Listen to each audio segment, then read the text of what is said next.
Nós precisamos ser parecidos com Jesus na compaixão pelos perdidos. Mateus capítulo 9, verso 36 ao 38 diz assim: E vendo as multidões, teve grande compaixão delas, porque andavam cansadas e desgarradas, como ovelhas que não têm pastor. Então disse aos seus discípulos: A seara é realmente grande, mas poucos são os ceifeiros, poucos são os trabalhadores. Rogai, pois, ao Senhor da seara que mande ceifeiros para a sua seara. Jesus pede que nós oremos a Deus para que Deus levante trabalhadores, porque Ele tinha compaixão da multidão. Ele olhava para a multidão e enxergava as pessoas como ovelhas que não têm pastor, porque elas estavam cansadas e não estavam sendo pastoreadas.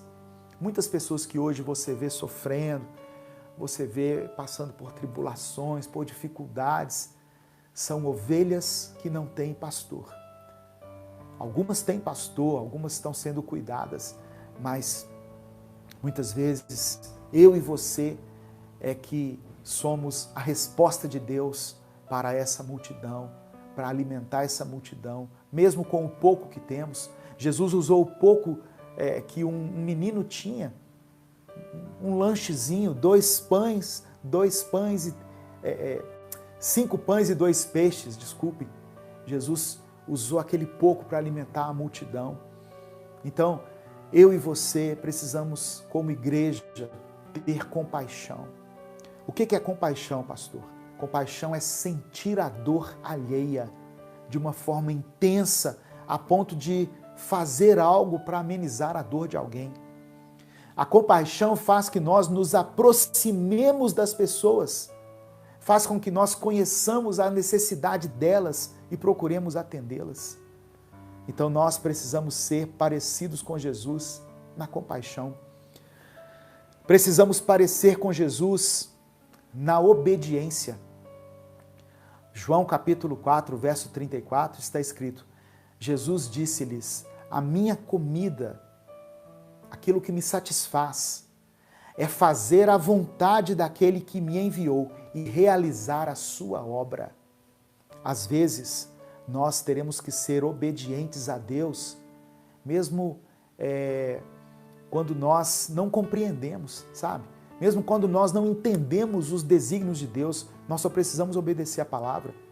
Filipenses capítulo 2, versos 5 ao 8, diz assim: Que haja em vocês, filipenses, o mesmo sentimento que houve em Cristo Jesus, que sendo em forma de Deus, não usurpou ser igual a Deus, mas esvaziou-se a si mesmo, ou seja, deixou as suas vontades, tomando a forma de servo, fazendo-se semelhante aos homens, e achado na forma de homem, humilhou-se a si mesmo, sendo obediente até a morte e morte de cruz. Nós precisamos ser obedientes a Deus. Amém? Em nome de Jesus. Você tem sido obediente? Você tem cumprido aquilo que Deus manda na sua palavra? Deus dá uma direção e você segue por ela, mesmo que ela contrarie a sua vontade naquele momento? Seja obediente ao Senhor, em nome de Jesus. Em nome de Jesus. E a quarta coisa, nós precisamos ser parecidos com Jesus, como igreja, na intimidade com Deus. E aqui eu quero citar um versículo que eu gosto muito. Mateus capítulo 6, versículo 6. Que diz assim: Mas quando você orar, vá para seu quarto, feche a porta e ore a seu pai que está em secreto. Então seu pai que vê em secreto o recompensará.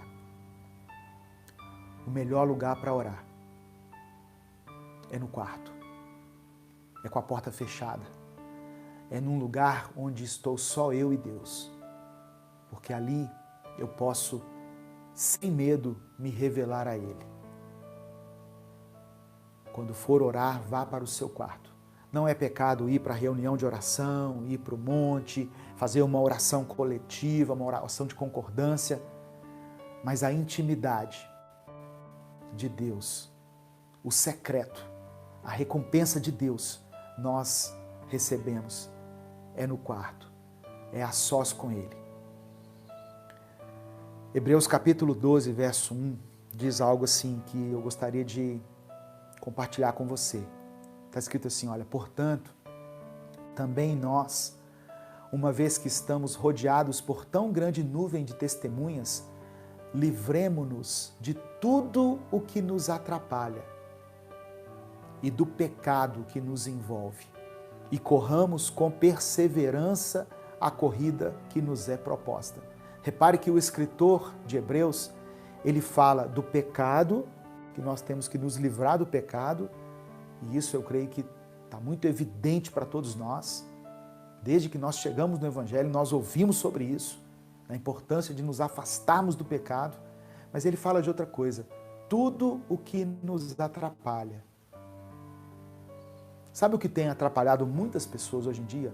As distrações.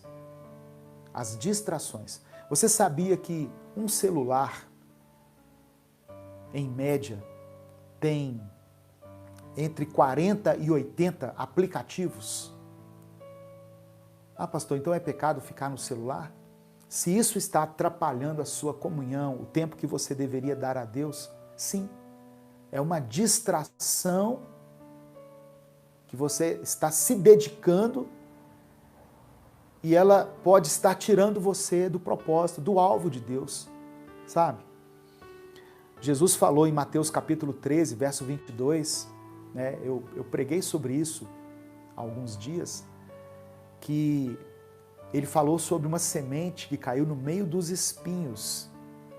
E ele disse que esse é aquele que ouve a palavra, mas as preocupações, as ocupações dessa vida e o engano das riquezas a sufocam, tornando-a infrutífera. Então, muitas vezes as pessoas não frutificam, não dão frutos, é porque a vida espiritual delas é sugada pelas preocupações dessa vida ou pelas distrações que esse mundo coloca diante de nós.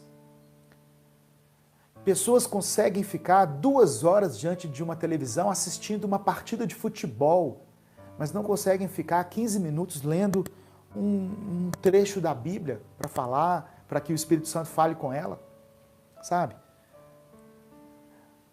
Está muito em moda, né, agora, as séries. As pessoas conseguem passar uma madrugada maratonando uma série, mas não conseguem participar de uma vigília, sabe, que vai de 10 à meia-noite, uma vigília de oração.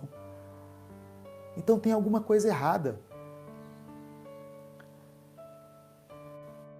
Mateus capítulo 14, verso 22 ao 23, está assim, olha, logo em seguida Jesus insistiu com os discípulos para que entrassem no barco e fossem adiante dele para o outro lado, enquanto ele despedia a multidão.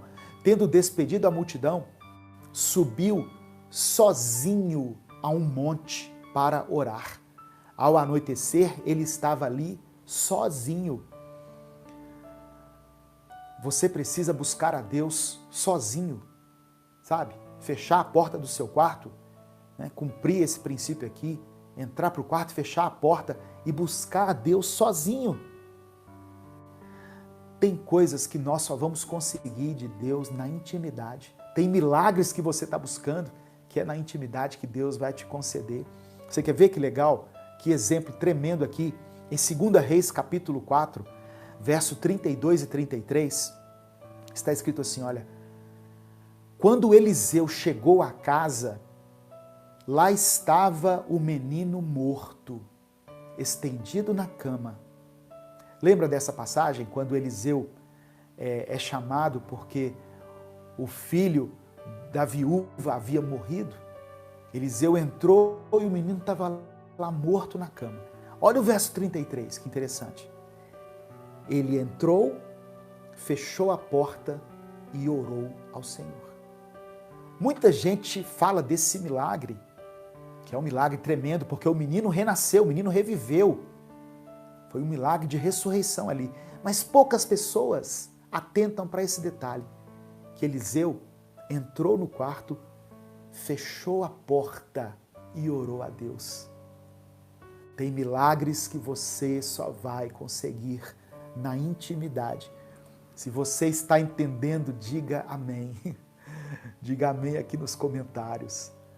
Tem milagres que nós só vamos receber de Deus quando estivermos na intimidade. Amém.